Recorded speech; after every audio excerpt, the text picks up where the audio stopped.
on the Spot. We get updates from Wii Shop Channel and new releases and demos for Crysis 2 and Yakuza 4.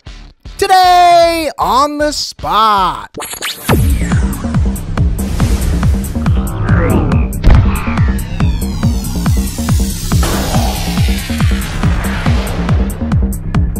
Hey everyone, and welcome to another episode of Today on the Spot. It's Tuesday, March 22nd. I'm Sophia Tong, and I'm joined by Chris Waters. Hey, Chris. Hi, Sophia. Hey, so last time Sean and I were talking about the whole, what does it feel like, how does it feel to do a live show? And we asked the viewers, you guys seem to like it. I mean, Chris and I, we did the live Microsoft thing. That was fun. Yeah, it was cool to toss to a tape segment, but then come back and get to say our reactions to it, and just the energy on the set was really nice. Yeah, you guys get to see us fumble, things go wrong. It's pretty awesome.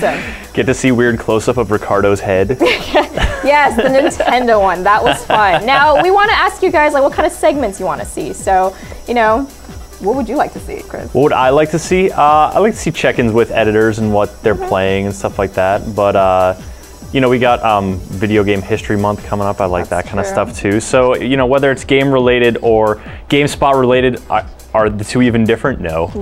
Give us some ideas. Put them in the comments. We're definitely listening, and we're interested in what you guys have to say. Yeah. So now on with the rest of our not live show. Let's check in with the GameSpot news desk.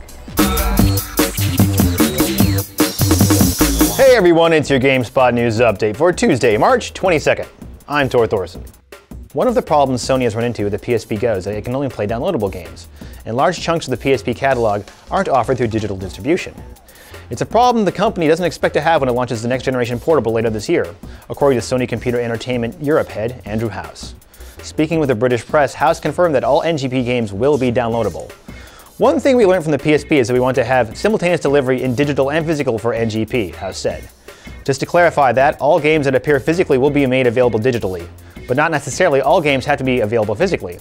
And having the option of a digital-only method affords more creative risk-taking. That's because you don't have that built-in risk of physical inventory.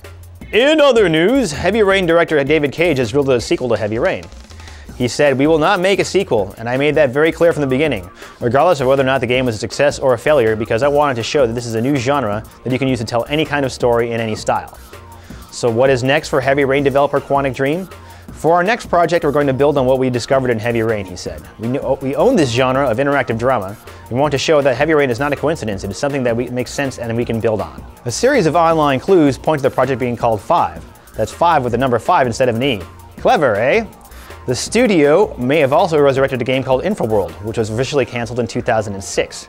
Quantic Dream included an Easter egg in Heavy Rain 4 Infraworld, and the studio has previously stated that it is currently working on 2 projects. Well, that's it, your GameSpot news update for Tuesday, March 22nd. For more headlines, head on over to news.gamespot.com. Before we get to our demo for one of the biggest games to come out this week, we're going to take a look at the rest of the new releases.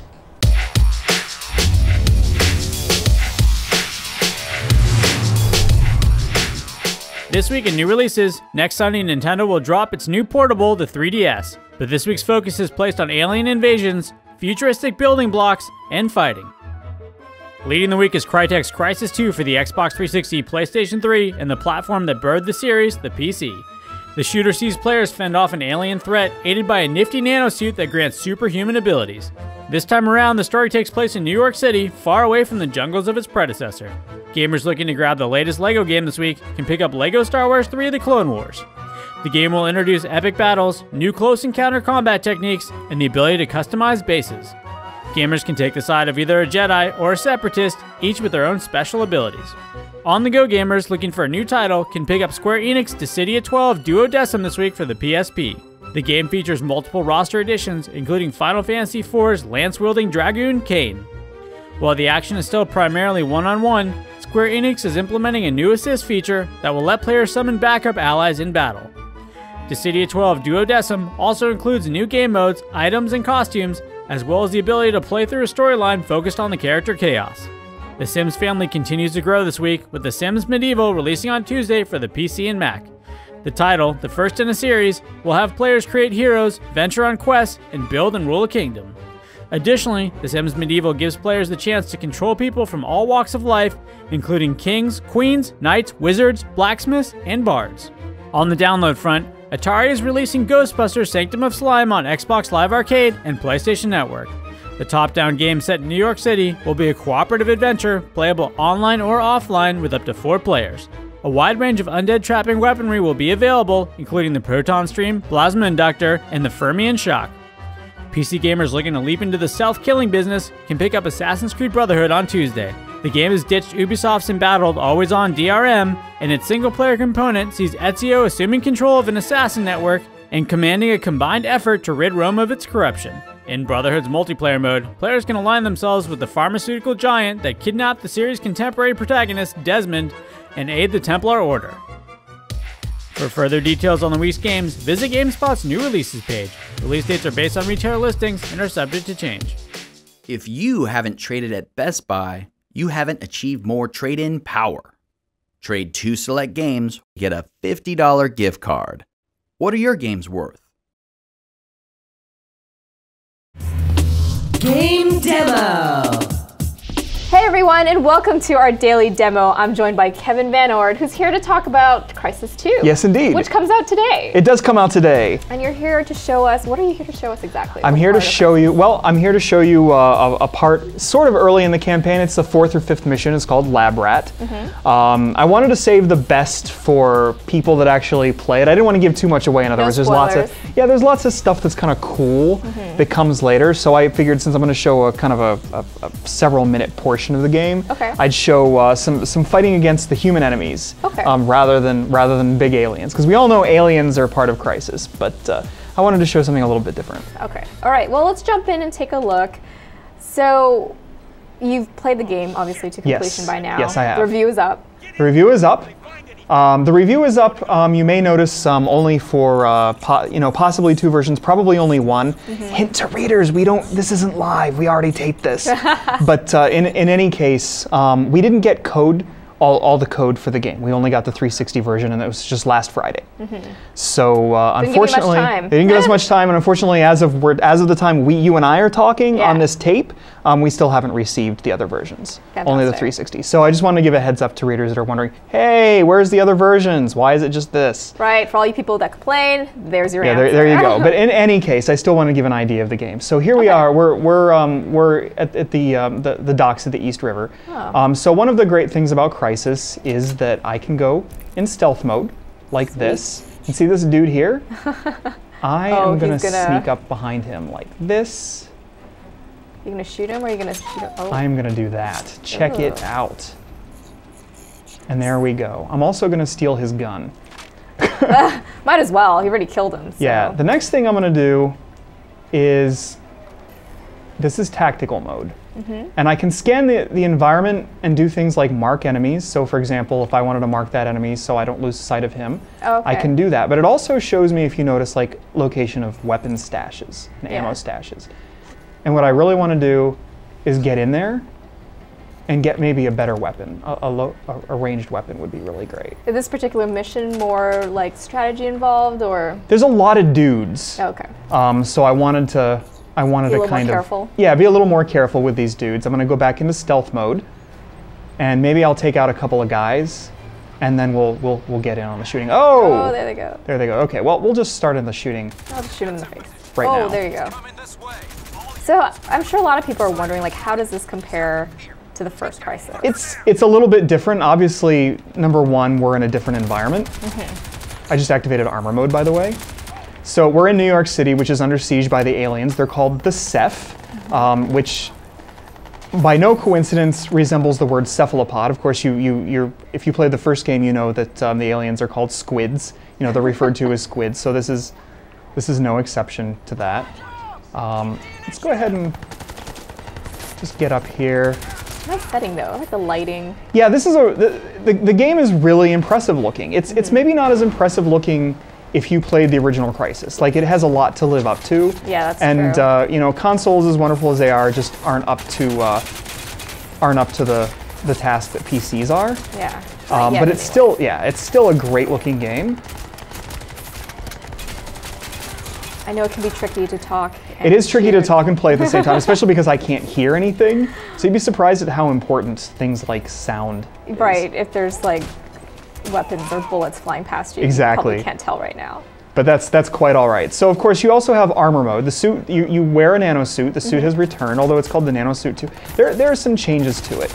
Okay. What are the changes? So before you used to have to activate a particular mode in order to do certain things like run fast, or things like that, or to jump high. Now, like jumping and running is integrated into the suit. So I can just sprint like I do in most normal shooters. I can jump like this without having to activate any kind of mode. So less management. So yeah, there's a little less management there. It's kind of integrated better. So some people may or may not like that, depending on how you felt about the first game. So how did you feel about the pace of the campaign? It's slow to start.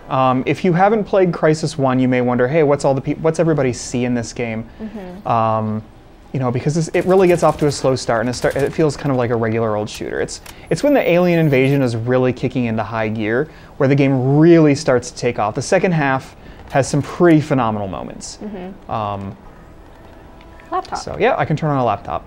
There's no reason for that. There are Intel stashes in the form of emails. Okay. That you can find, but for the most part, that one wasn't so useful. Yeah, that one really didn't do How about the anything at all. weapons? The weapons are, you know, for the most part, you're using a lot of military-grade weapons. So, for example, I think this is the ranged SCAR. So, and you can also upgrade them with. Oh, I just died. You can also upgrade them with different sights. I can also upgrade my suit to be more effective. So that's always a good thing. So to give here's what that looks like. So here's my suit upgrades. Like for now. I don't have anything that I can buy, but by collecting the kind of the glittery stuff that aliens drop, you can use that to purchase new things that your suit do, like the air stomp. So, for example, I can do a ground pound that way, or I can get do it so that activating certain things take up less energy and things like that. There's also the weapons. The weapons can be upgraded like this. So, for example, I can add attachments like the Gauss attachment under barrel, or go for semi-automatic, or I can change my scope. So I'll change it to reflex sight, for example, which lets me keep better track of enemies. So let's go ahead and try this again. All right, back into the room with the laptop. Yeah. I'm really amazed that you can play this without sound. It's you don't realize like how important sound can be until you don't have it. Oh, sound is so important. But how do you keep track of all the enemies that are?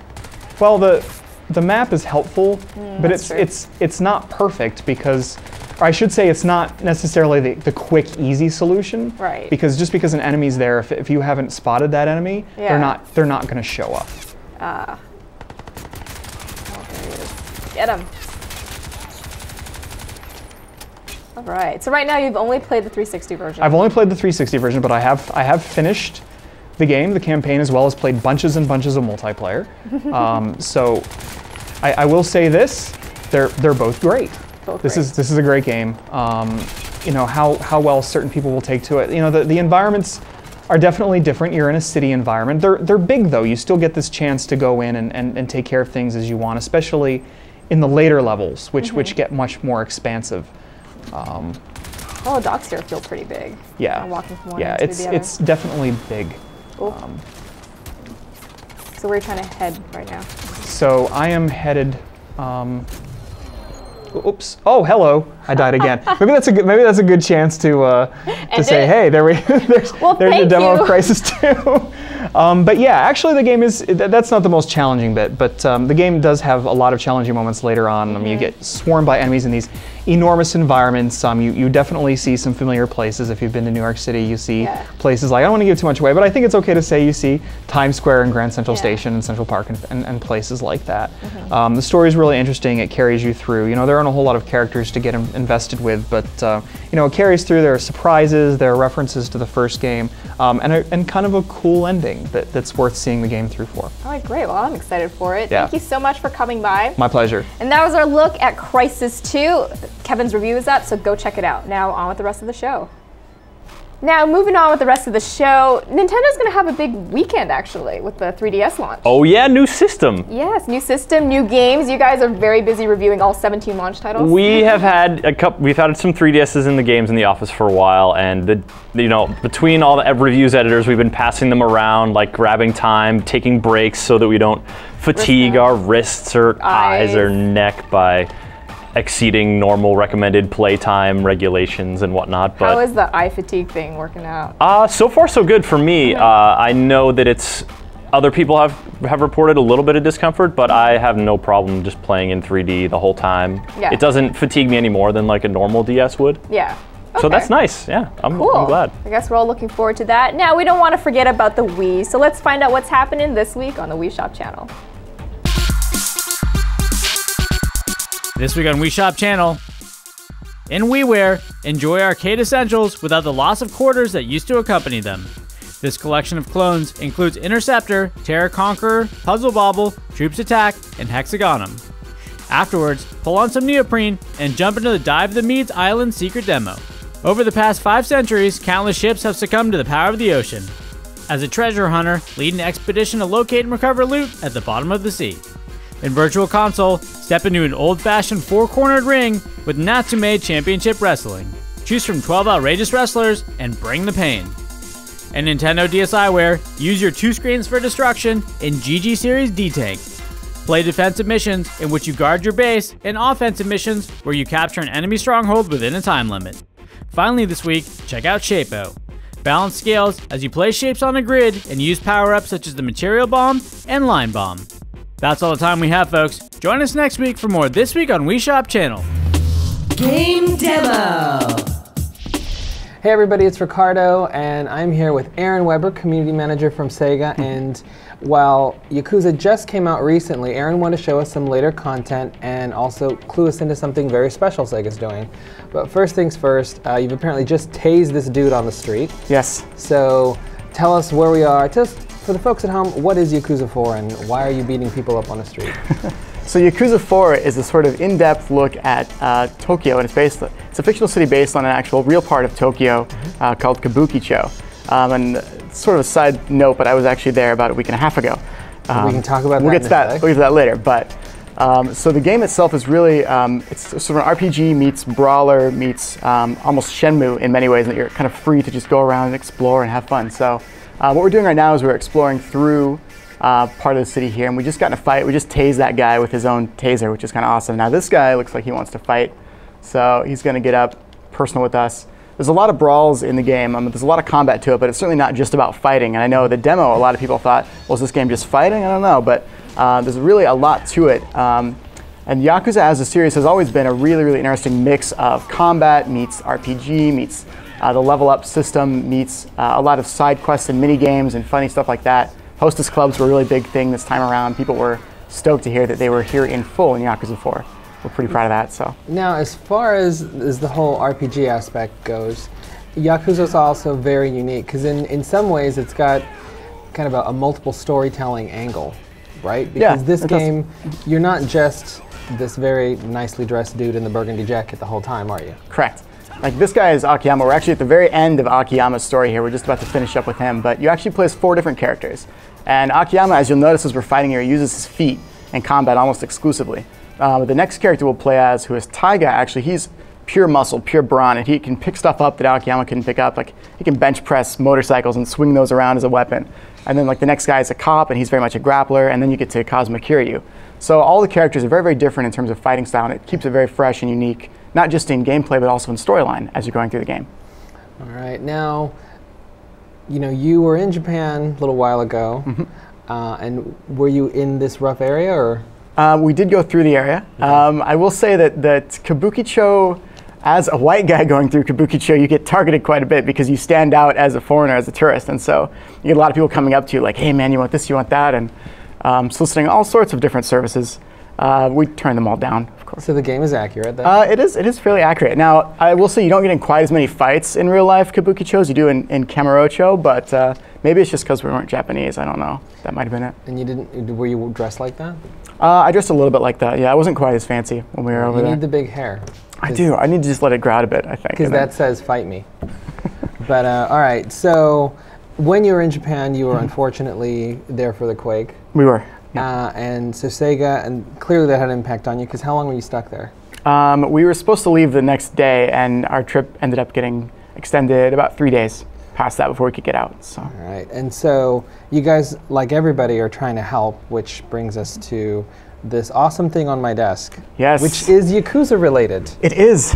It is. So for folks at home that can't see, I'm going to hold this out. This is, tell us what the folks at home are seeing. It looks like a track jacket. It is. This is an extremely rare Yakuza branded track jacket from Japan. Which has, is this a cobra and a snake and a skull? And yes, and a panther on the right there. I believe this is actually part of their promotional series for the Yakuza Black Panther or Kurohyo game, which is on PSP over in Japan. Nice. And so we got this jacket in. It's valued at about $200, just flat out.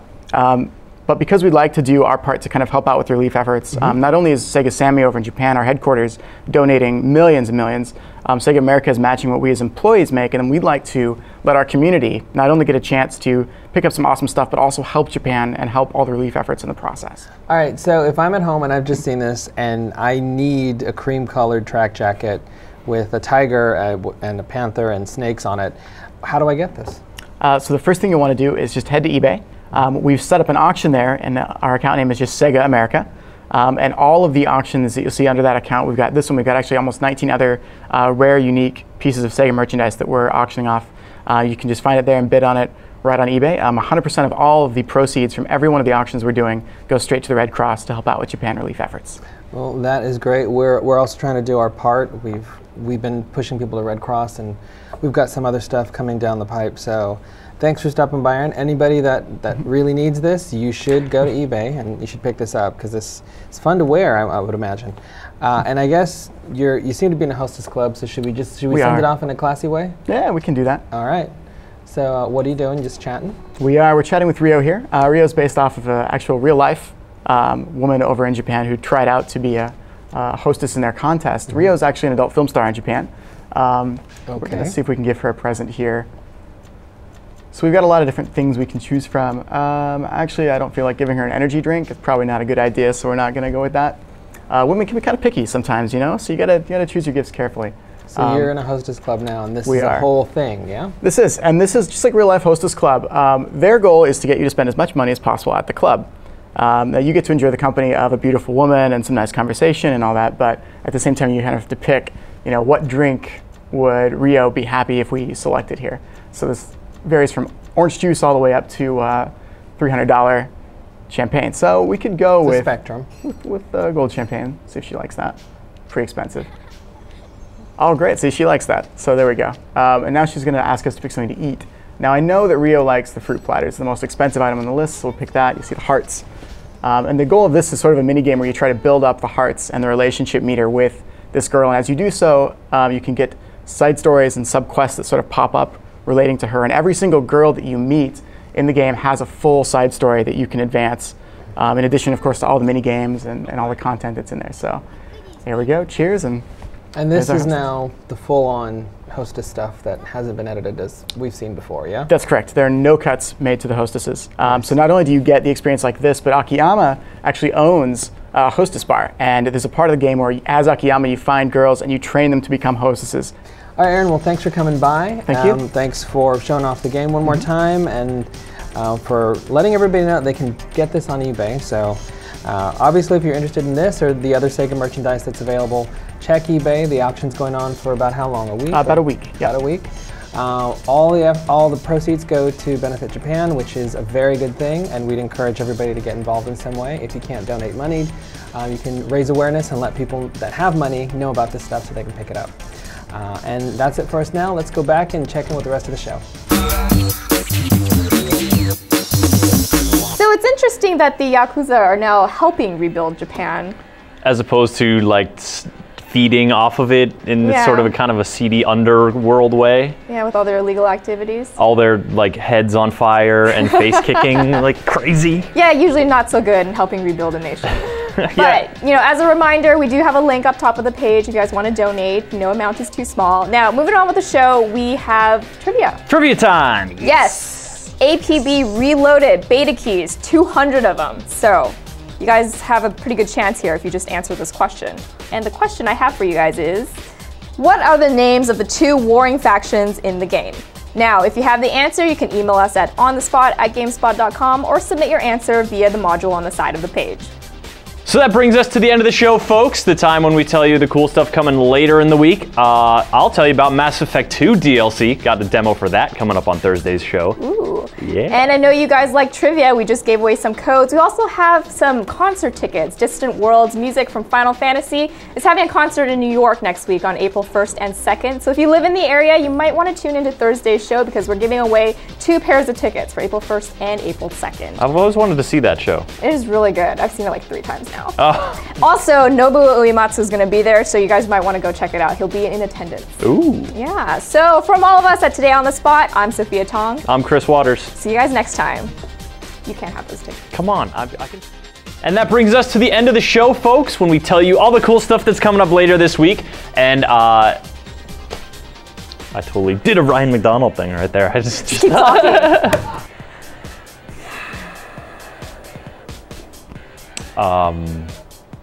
New releases. Is that good?